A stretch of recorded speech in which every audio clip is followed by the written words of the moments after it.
10월 22일 화요일 기도로 돕는 그 사랑 매일 묵상. 오늘은 시편 76편 1절에서 6절입니다.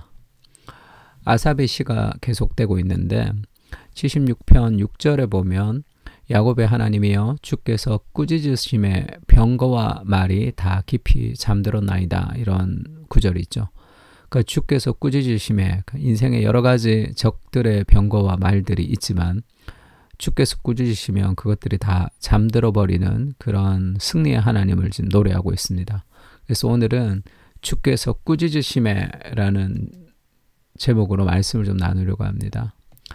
첫 번째는 시온에 계신 하나님은 공격을 막아내신다, 이렇게 정해봤는데, 그러니까 하나님이 누구신지에 대한 인식이 우리 인생의 방향을 결정합니다. 어떻게 살아가는지도, 그러니까 내가 하나님을 어떻게 생각하느냐, 하나님이 누구인지에 대한 인식이 내가 누구인지 또 내가 어떻게 살아가는지를 결정하니까 내가 어떻게 살아야 될지에 대한 수많은 고민보다 하나님이 어떤 분이신지에 대한 고민이 훨씬 더 우리 삶을 더 앞으로 전진시키는 거죠. 하나님은 유다에 알려지셨으며 그의 이름이 이스라엘에 알려지셨도다. 하나님이 이제 그 이름이 알려지셨다는 거죠. 왜 알려지셨냐 하면 그의 장막은 살렘에 있으며, 살렘이 예루살렘 할 때 그 살렘이거든요. 그러니까 평화, 샬롬을 뜻합니다. 그의 장막은 평화, 샬렘에 있으며 그의 처소는 시온에 있도다. 지금 이 표현이 장막이라고 표현하고 처소라고 표현했는데, 히브리어 성경에 보면 조금 의외의 단어가 쓰였습니다. 그러니까 그의 장막이라는 것이 그의 굴은 살렘에 있으며 그의 처소 할 때 처소는 그러니까 동물들이 들어가서 사는 곳을 지금 얘기하는 거예요. 처소와 장막을 이 동굴, 그러니까 짐승이 사는 그런 곳을 지금 의미하는 단어가 두 가지가 쓰였습니다.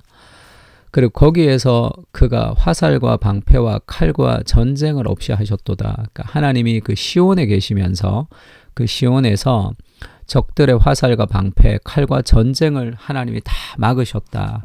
그 전쟁을 없이 하셨다. 지금 그들의 공격을 무기력하게 하셨다, 그렇게 얘기합니다. 근데 이 장막과 처소가 뭔가 이 짐승이 사는 그런 동굴에 묘사한 것은 아마도 이런 느낌이 좀 있는 것 같아요. 아모스 3장 8절에 보면 그 하나님을 그 사자라고 표현합니다.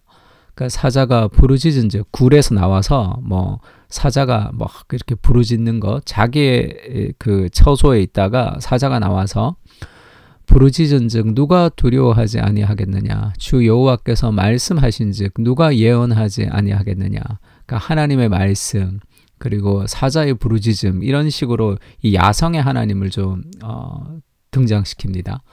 그래서 시온에 계신 하나님이 마치 이 야성의 하나님처럼 적들의 화살과 방패를 다 막아내신다, 이렇게 얘기하죠.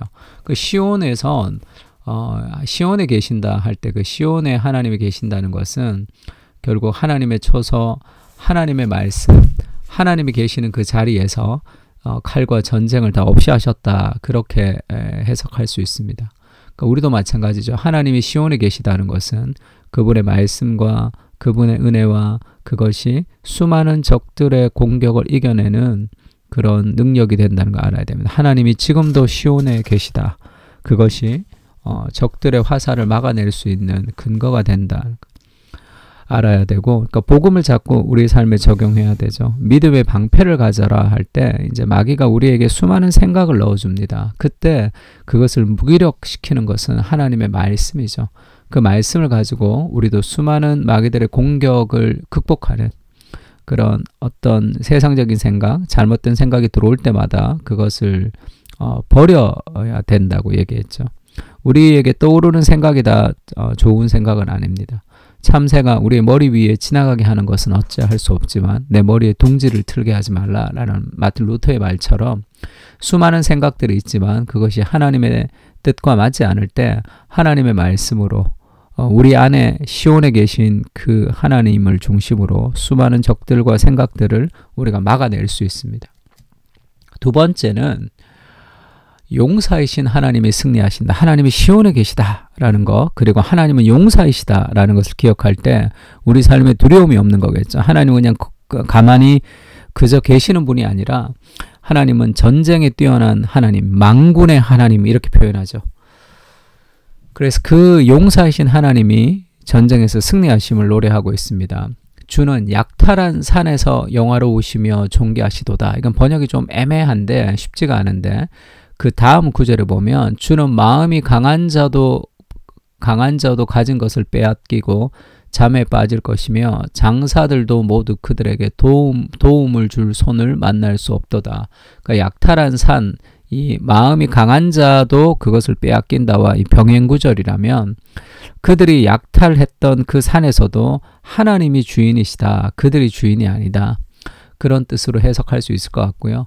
그리고 마음이 강한 자도 하나님 앞엔 다 마음이 약해지고 장사들, 그 어마어마한 장사들도 그들을 도움을 줄 손을 만날 수 없을 정도로 그들의 힘으로 이길 수 없는, 그러니까 우리 인간적으로 보기에 강한 사람, 인간적으로 보기에 장사들도 하나님 앞에 아무것도 아니다. 그 얘기를 하죠.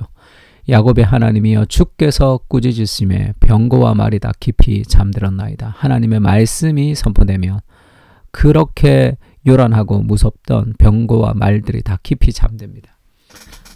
우리의 인생에서 두려워하는 이유가 뭡니까? 용사이신 하나님이 우리와 함께 하신다는 걸 좀 알아야 되죠. 마음이 강한 자도 그것이 다 빼앗겨질 것이고 장사들도 그들에게 도움을 줄 손을 만날 수 없을 정도로 하나님은 강하신 분이시죠. 그것이 우리가 가지는 하나님이 누구신지에 대한 신념입니다. 그러니까 군대를 꾸짖기만 해도 잠잠해진다. 그렇게 얘기하죠. 지금 나훔서 같은 데 보면 이 장사들, 아주 강한 자들도 하나님 앞에 소용이 없다 이런 표현들이 많죠. 아수르의 왕이여 내 목자가 차고 내 귀족은 누워 쉬며 내 백성은 산들에 흩어지나 그들을 모을 사람이 없도다 하는 그 강력한 대군인 아수르를 향해서 하나님이 그렇게 선포하십니다.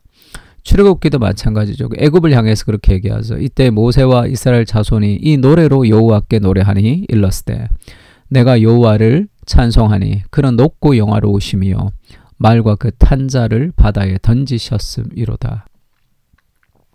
그 애굽의 철병거가 아무것도 없는 이스라엘에게 한 번에 홍해 앞에 다 무너지는 그런 일들이 있었습니다. 우리가 신뢰해야 될 것은 말과 기병이 아니라 하나님이죠. 예수님도 생각나죠? 예수님도 그 바다와 바람을, 풍랑을 잠재우시면서 예수님이 잠잠케 하셨던 그런 능력을 나타내셨습니다. 그 그리스도가 우리 안에 있는 거잖아요. 그래서 제자들에게 어찌하여 이렇게 무서워하느냐, 너희가 어찌하여 믿음이 없느냐 이렇게 얘기하죠. 그러니까 믿음이 없다는 것을 뭐라고 얘기했습니까? Get it out, 내 믿음을 꺼내라 이렇게 이제 팀 켈러 그렇게 설교를 했습니다. 믿음을 꺼내는 게 뭐냐면 생각하라는 거죠. 생각하는 거. 그들이 심히 두려워 서로 말하되 그가 누구이시기에 바람과 바다도 순종하는가. 그러니까 하나님이 누구신지, 예수님이 누구이신지를 알면 바람과 바다 앞에서도 우리가 두려워하지 않을 수 있잖아요. 그분이 누구이신지, 그분은 용사이시며 지금도 시온에 거하시며 하나님께서 이 땅을 통치하시는 분이시라는 것을 좀 기억해야 됩니다. 약탈자의 산에서도 하나님이 영광과 존귀를 받으시는 분이시다라는 그 마음들을 좀 기억하는 게 좋을 것 같아요. 그래서 우리가 가는 직장과 우리가 가는 가정, 우리가 가는 세상 속에서 전혀 하나님의 뜻대로 이루어지지 않을 것 같은 그런 세상 속에서도 하나님이 승리하시는 분이시고 하나님이 용사이며 시온에 계시는 분이신 것을 기억하면서 우리가 믿음으로 나아가면 좋을 것 같습니다. 시온에 계신 하나님의 말씀을 신뢰하며 수많은 불화살과 공격들을 막아내게 하시고 하나님을 의지하여 적군을 향해 달려가는 역동적인 신앙으로 살게 하옵소서. 오래 황폐된 곳들 다시 세우는 마음을 허락하시고 믿음의 기도를 통해 인생의 방향이 설정될 수 있도록 인도해 주시옵소서. 주님만이 이 땅의 진정한 왕이심을 선포하며 담대하게 영적인 전쟁의 한가운데로 인도해 주시옵소서. 아멘. 우리 시편을 함께 묵상하면서 기도하겠습니다. 같이 기도하겠습니다.